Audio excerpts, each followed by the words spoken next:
Chapter 18 for our course, Health Law and Policy. Chapter 18 covers labor relations. The objectives are on page 353 of the book. They're also on these PowerPoint slide. This PowerPoint slide. Okay, so the book starts out on 354. This chapter provides an overview of the laws affecting the healthcare industry. Starts out with the U.S. Department of Labor. There are federal and state labor laws. The functions of the Department of Labor are to foster, promote, and develop the welfare of wage earners, to improve working conditions and advance opportunities for profitable employment. That sounds like a great function. Rights to safe working conditions, minimum hourly wage, overtime pay, freedom from employment discrimination, etc. All right, so the National Labor Relations Act. I'm reading from the book. Let me get caught up with the PowerPoint.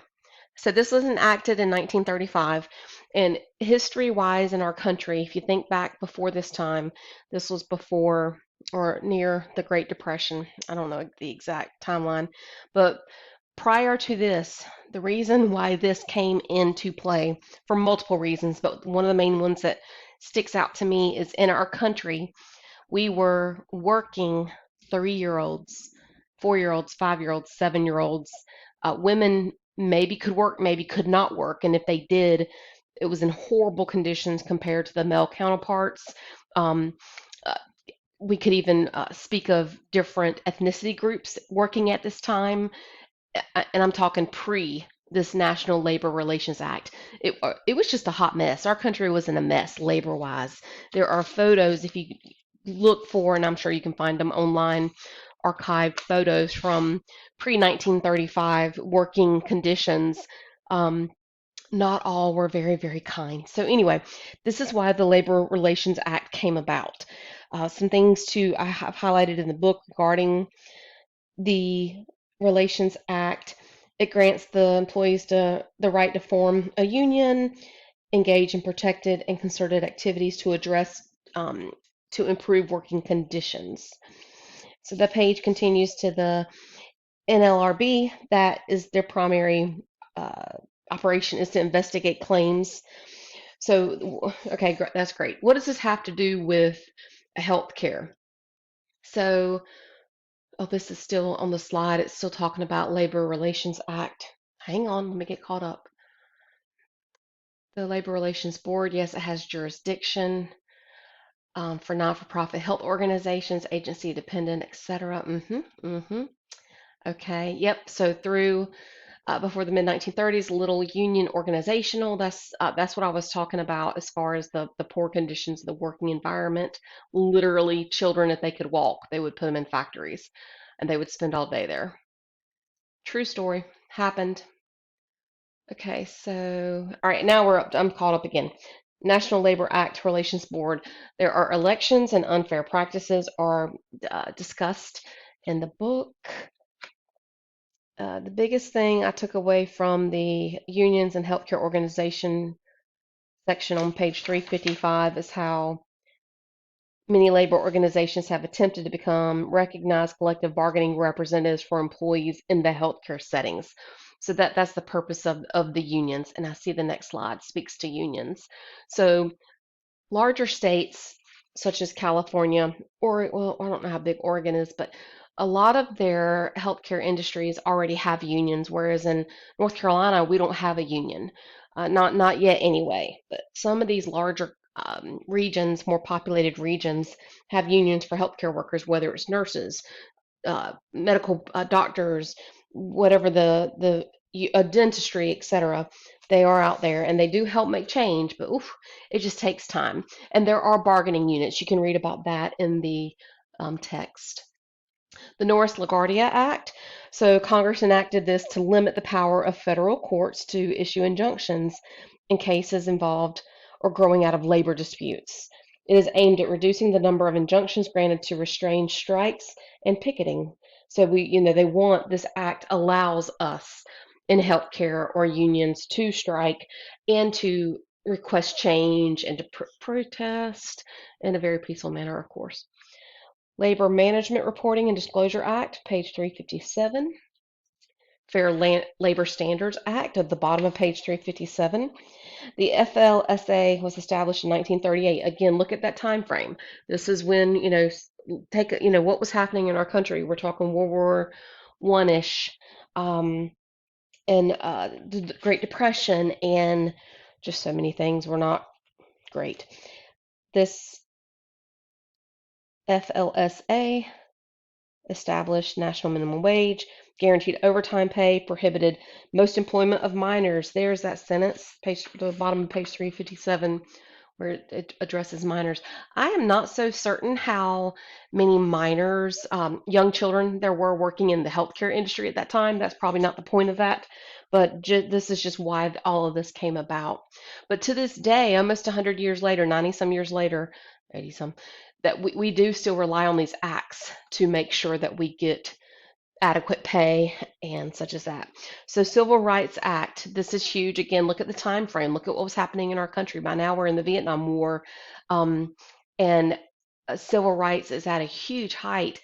And why? Why are we taking this long to correct the civil, and even today, don't even get me started. That'll be a whole nother lecture. But anyway, civil rights is also being brought up in this chapter because the Civil Rights Acts, the act prevents private employers, state, local governments from discriminating in employment in any business, especially in healthcare, on the basis of race, color, religion, sex, or national origin. You cannot discriminate.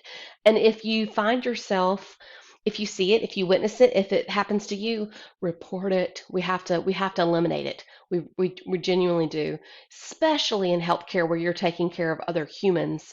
Um, yeah, okay, that's enough about that. Occupational Safe and Health Act, page 358, OSHA. This is important in the healthcare industry. As an employee, no matter what you are within that facility, you get this type of training every year. I could almost teach this course. I've been in healthcare for almost 25 years, and OSHA is so vitally important. Promotes safety, record keeping, education. What do you do? How do you prevent being exposed to infectious body fluids?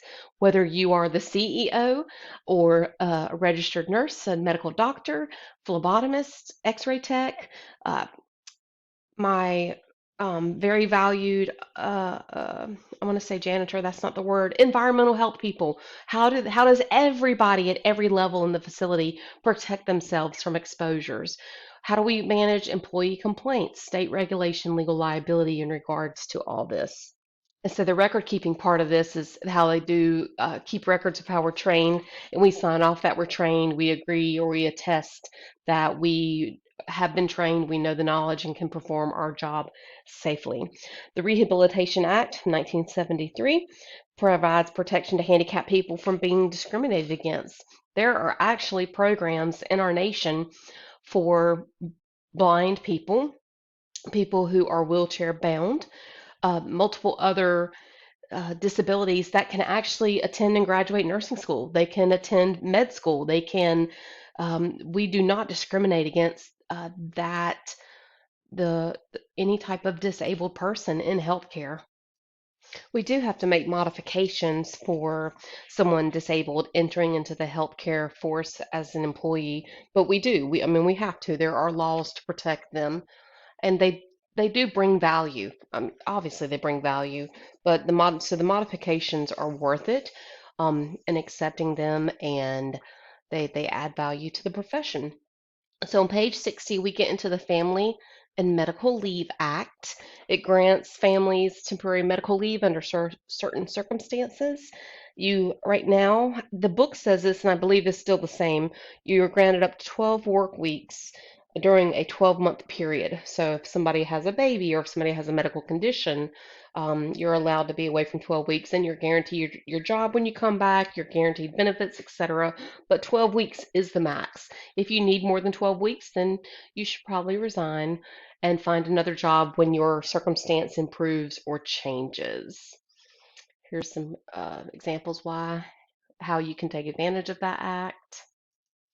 State labor laws. Every state's a little different. They can vary, especially one of the other schools I teach for. It's online. It's a university throughout the entire nation, and my colleague just moved away from North Carolina to Georgia, and she took a pay cut. We were like, wait, what? But really, when they did her yearly salary evaluation, they cut her pay. It depended on where she lived. So, wow. Page 361 speaks of workers' compensation. I'm going to flip the page in the book and the PowerPoint. Labor rights. So the rights and responsibilities run concurrently. Employees' rights are listed. There are also management rights. And I found it very, I did not know this, but management has a right to receive a strike notice. There has to be at least a 10-day advance notice of bargaining units' intent to strike. So there you go. So that explains to me how it always makes it in the news when teachers are going to strike or bus drivers are going to strike, airline people, and of course this is a healthcare class. But nurses in California, it does hit the media oftentimes if they're going to strike, and that's why, because they have to give that 10-day notice.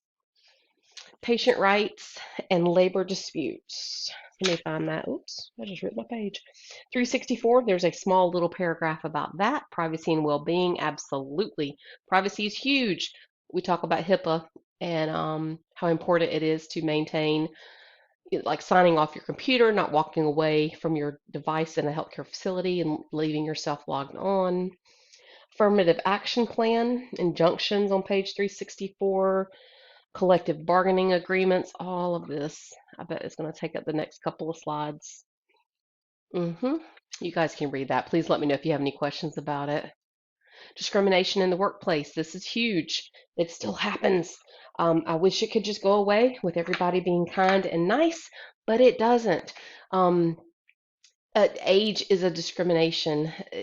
You may hire, let me back up. You may hire somebody based on their age, and that's not okay. It should be equal opportunity for anybody who can bring value to your healthcare facility. So age should be irrelevant. Disabilities, that's spoken to on page 365.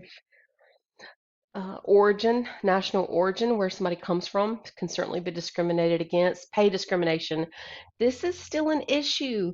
Our President Obama did a lot of his campaigning was on equal pay for men and women because he had two daughters, and some of it was corrected and improved, but there's still pay discrimination. My male counterparts in my hospital system, they make more money than me, and I don't know why. But that's just how the system, the equations, if you will, work. Nobody has quite fixed that yet. Equal pay for equal work. Um, this could be argued because even though a nurse in the intensive care unit works the same 40 hours a week as a nurse in the ER or a nurse in the OR or a nurse in the NICU, the PICU, SICU, I think we all get paid a little different. But that's healthcare. Should a primary care doctor make the same as a dermatologist? I don't think so. That dermatologist had to go to school for an extra 4 to 6 years. Anyway, but there is discrimination in healthcare facilities when it comes to that. Religious discrimination. Sorry, I flipped my page and flipped the slide, but I shouldn't have. Race is mentioned also. Oh, pregnancy is also mentioned on page 368. These are big no-nos. Do not discriminate against somebody because they're pregnant or their race or their religion. Spirituality is frankly nobody's business in a healthcare setting. So please don't discriminate against somebody. Sexual harassment, sex discrimination is also mentioned on that page. And then the last slide, no, there's three more. Sexual harassment is the last topic in the chapter on page 369. There is also yearly training on this within our healthcare systems that is noted, record kept. You attest that you know this and you will not participate in any of this. And you'd be surprised how simple sexual harassment can be. I mean, it can be as simple as you give somebody a compliment, but if it's not a welcomed compliment regarding the way they're dressed or their body or the way they walk, then that is sexual harassment. Of course, any type of request for sexual favors or threatening somebody, well, you won't get that promotion unless you do A, B, or C. That's just not okay. Not okay, ever. So healthcare facilities have to implement anti-harassment policies, encourage employee to promptly report harassment. Yes, promptly. That way action can occur to correct, maybe even discipline the person and prevent it from happening again. Must report. Review questions. Okay, yeah. All right, so that's chapter 18. Please let me know if you have any questions.